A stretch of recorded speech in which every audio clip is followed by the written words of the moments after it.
ఈరోజు సాక్షాత్తు భారతదేశం మొత్తం గర్వించదగ్గ విషయం. మూడోసారి దేశ ప్రధానిగా నరేంద్ర మోడీ గారు అచంచలమైన మెజారిటీతో ఈరోజు ప్రధానమంత్రిగా మళ్ళొకసారి 3.0 కొత్త వర్జన్ని స్టార్ట్ చేయడానికి ముందుకు వస్తున్నారు.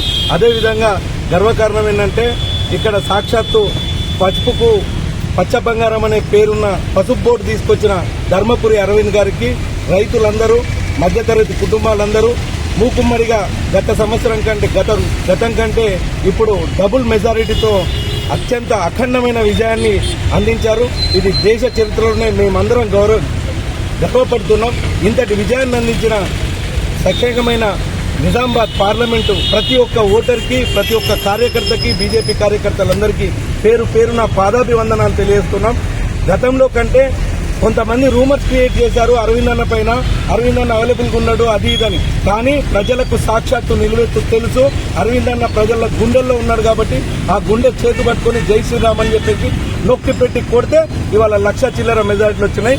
తూతుమ్మని చెప్పేసి మొన్న ఎగిరే వారందరికీ చెప్పేది అందరికీ ఒకటే, ఇక్కడ నుంచి నడిచేదంతా స్వచ్ఛందంగా నడిచే ఇక్కడ ఎమ్మెల్యే పాలన కానీ, అక్కడ ఎంపీ పాలన కానీ, దేశంలో పాలన అంతా కార్యకర్తలు, బీజేపీ కార్యకర్తలు ఎంత సిన్సియర్గా ఉంటారో ఇవాళ జరిగే ప్రభుత్వ కార్యకలాపాలకు కూడా అంతే సిన్సియర్గా కూడా ముందుకు సాగుతాయి. ప్రజలందరూ సుభిక్షంగా రామరాజ్యంలో సుఖ సంతోషాలతోని ఇప్పటి నుంచి ఉంటారని తెలియజేస్తున్నాం.